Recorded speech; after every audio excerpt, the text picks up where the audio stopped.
राधे राधे महाराज जी। राधे राधे। महाराज जी, मैं शादी के बाद बहुत परेशान हो रही हूँ। मतलब सोचा था कि सुख होगा, पर ज्यादा दुख आ गया।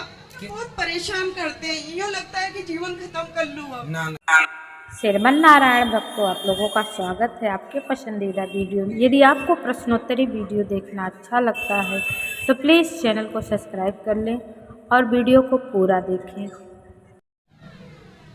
जय माता की महाराज जी। जय माता दी। महाराज जी, आप बोलते हैं कि 11 के दूसरे दिन चावल खाना चाहिए, तो जैसे तो दूसरे दिन प्रदोष का व्रत भी करते हैं हम। अब व्रत आप करते हैं तो फिर मत खाइएगा, वो फिर कोई प्रॉब्लम थोड़ी है। फिर चरणामृत पी के ठाकुर जी का व्रत पूरा कीजिएगा। और एक महाराज जी, जैसे आप बोलते हैं कि घर में चाहे मौत हो जाए या कुछ भी हो, व्रत नहीं छोड़ने चाहिए। तो जैसे 11 के दिन अगर घर में किसी कोई एक्सपायर हो जाता है तो फिर जैसे कड़ा घास करते हैं अपन, तो फिर वो 11 तो नहीं हो पाएगी। भाई जिस दिन कोई मर जाता है ना घर में, वैसे भी उस दिन कोई खाती कहाँ है। नहीं, कड़ा घास करते हैं ना, अंतिम संस्कार करने के बाद वो नीम के पत्ते के साथ अपन एक पूरी सब्जी का कड़ा घास करते हैं। नहीं, वो आप मत करना। आज व्रत है इसलिए आप फल खा के कर सकते हैं, जरूरी नहीं है। और जैसे 13 दिन तक बीच में प्रदोष आए या 11 आए, मौत के 13 दिन के अंदर जब कोई सूतक के दौरान कोई भी व्रत आए तो उस व्रत को गुप्त रूप में रखना चाहिए। उसको जैसे अभी हम उत्सव के साथ रखते हैं, तो ये उत्सव ना करके गुप्त रूप में रखें। ना ठाकुर जी का स्पर्श हो उस समय, और जो मिल जाए फल फूल के रूप में खा के, है ना, गुप्त रूप में, तो वो व्रत लगते हैं अपने। बिल्कुल वो व्रत ही। अच्छा महाराज जी, आप बोलते हो कि अपने इष्ट देव की सेवा करनी चाहिए। इष्ट देव में ज्यादा तो हम सभी भगवान को एक ही रूप में मानते हैं, तो अब नौ दुर्गा माँ को ज्यादा मान, तो हमारे इष्ट देव कौन हुए? आपने गुरु मंत्र लिया है? गुरु मंत्र तो हमने बचपन में ले लिया था। तो फिर गुरु जी ही बताएंगे कि आपकी इष्ट कौन है। जो मंत्र गुरु जी ही इष्ट देते हैं, जो मंत्र जिनका होता है वो मंत्र में जो नाम है वही इष्ट है आपके। और अभी जैसे महाराज जी, मैं माँ दुर्गा की सबसे बड़ी मतलब बहुत भक्ति करती हूँ, तो श्रीमन नारायण का ही जाप करती रहूं या नौ दुर्गा माँ का कोई मंत्र है? श्रीमन नारायण का जाप करिए। जो श्री में लक्ष्मी जी है वही नवरात्रि में नौ दुर्गा के रूप में पूजती है, वह लक्ष्मी है। ठीक है। दुर्गा कौन है? लक्ष्मी ही तो श्रीमन नारायण कह दिया तो सब हो गया। और महाराज जी, जैसे अपन तुलसा की जो अपन को मंत्र मिला हुआ है, उसकी माला का जाप भी अपन को करना है, और हम ओम नमः शिवाय की माला का जाप भी कर सकते हैं। गुरु मंत्र जो आपको मिला है उस मंत्र का जाप करिए। तो जैसे ओम नमः शिवाय नहीं करना? नहीं कर सकते हैं, क्यों नहीं करना? हाँ मतलब कर सकते हैं ना, क्योंकि हम रुद्राक्ष की माला से तो ओम नमः शिवाय करते हैं, और तुलसा की माला से जो मंत्र मिला हुआ है वो करते हैं, तो कोई दिक्कत थोड़ी है। नहीं, कोई दिक्कत नहीं। धन्यवाद महाराज। राधे राधे महाराज। राधे राधे। महाराज जी, मैं शादी के बाद बहुत परेशान हो रही हूँ। मतलब सोचा था कि सुख होगा, पर ज्यादा दुख आ गया। किससे? ससुराल पक्ष से। हस्बैंड से भी 1 साल हुए, मतलब शादी को 18 जुलाई 21 को हुई थी। तो आपके पति से आपको क्या दिक्कत है? मतलब शाम जैसे नहीं बैठ पा रहा, सारे ससुराल पक्ष परेशान। किसकी तरफ से? आपकी तरफ से या पति की तरफ से? महाराज जी, उनकी तरफ से ही पति होता क्या था। कहना, वो क्या चाहते हैं आपसे? पता नहीं, मतलब जो सास है ना, वो बोल देते हैं कि इस पे सारा काम नहीं होता, ये नहीं करती, तो फिर वो उनकी तरफ होके मुझे बहुत परेशान करते हैं। यूँ लगता है कि जीवन खत्म कर लूँ अब। ना ना ना। कौन कौन है आपके ससुराल में? ससुराल में है नंद है, और मैरिड है, मतलब जिसका डिवोर्स हो रखा है, और 2 नंबर के हस्बैंड, फर्स्ट फिर एक देवर है, और सास ससुर, और एक दाद सास। देवर की शादी हो गई? नहीं। तो आप ही घर में बड़ी है? हाँ महाराज जी, इतना तंग कर दिया कि शायद पूरी जिंदगी में इतना दुख नहीं पाया मैंने। देखो, शादी के अभी आपके 1 ही वर्ष हुआ है। हाँ। कुछ दिन आप बिल्कुल चुप रह करके, एक बार, अभी 1 साल बहुत ज्यादा नहीं होता, आप कुछ दिन ससुराल में रहकर अपने पति को समझिए तो सही कि वो आपसे चाहता क्या है। आपके पति आपसे प्रेम करते हैं? महाराज जी, पता ही नहीं चल पा रहा मुझे।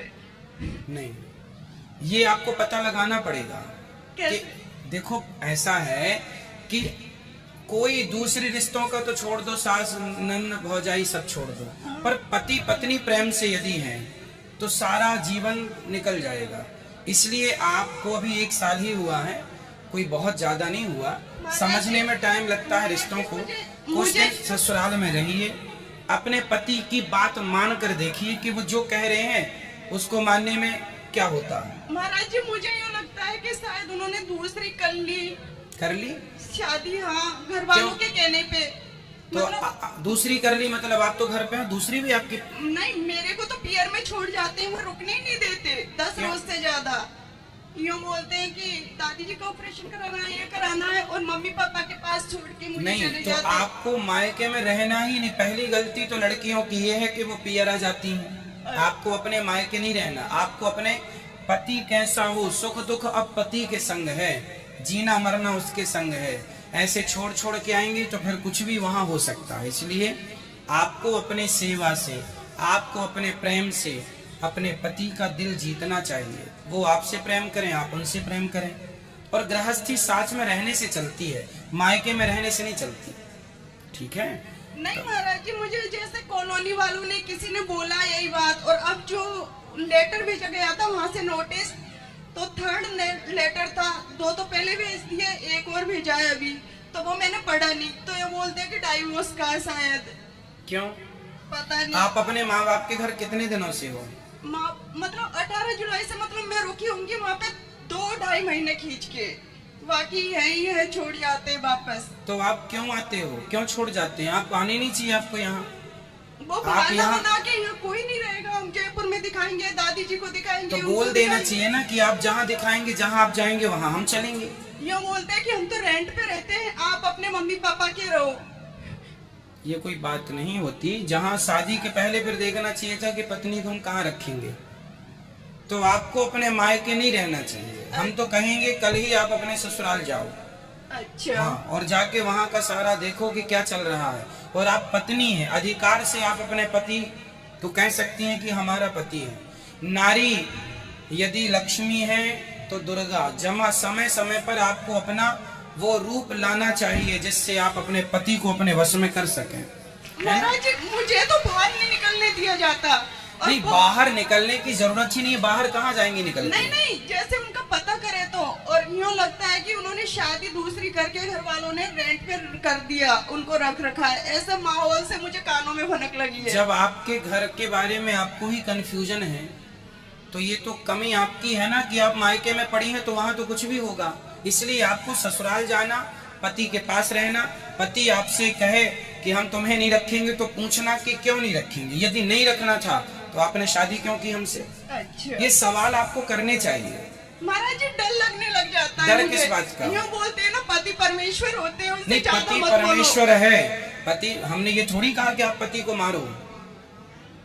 हमने पति से सवाल करने का कहा, और पति से सवाल करना नारी का धर्म है, कर सकती है। मारना नहीं है, लड़ना नहीं है ना? पर ये सवाल कर सकते हैं आप। और फिर भी आपका पति उद्दंडता करे तो फिर कोर्ट कचहरी का आप काम कर सकते हैं, जैसे आपको न्याय मिले। पहले तो आप अपने शांति से 4 बातें हैं, साम दाम दंड भेद, पहले समझाओ। समझो कि मामला क्या है। माने तो आप अपने पति को मेरे पास लेके आना, मैं जहां रहूं यहाँ या वृंदावन लाना, मैं आपके पति को समझाऊंगा। पहले समझाने से मामला निपटाओ। जब समझने से ना निपटे तो फिर आगे विचार करेंगे कि तब क्या करना। पहले वहाँ पे डर लगने लग जाता है मुझे कि सारे ही उनके सपोर्टिंग है, कुछ करने दे। हाथ भी उठा लिया 1-2 दफे उन्होंने। किसने? हस्बैंड ने। कोई बात नहीं, पतियों का तो कुछ पतियों के चलते ही रहता है। इसलिए माँ बाप को अपने बच्चों को संस्कार देना चाहिए कि नारी का सम्मान करना चाहिए, नारी पे हाथ नहीं उठाना चाहिए कभी। आप लाना, मैं समझाऊंगा, पकड़ के लाना, बोलना। यदि आपका पति तलाक मांगे, बोलना मैं तलाक तब दूंगी, पहले महाराज जी के पास चलो। धन्यवाद महाराज जी। मेरे पास लाना, मैं समझाऊंगा, फिर अपन बात करेंगे कि क्या करना है। उम्मीद है आपको यह वीडियो अच्छा लगा होगा। वीडियो अच्छा लगा हो तो प्लीज़ वीडियो को लाइक कर देना। चैनल पर नया तो सब्सक्राइब करके वीडियो को शेयर कर देना। और कमेंट में श्रीमन नारायण या राधे राधे लिख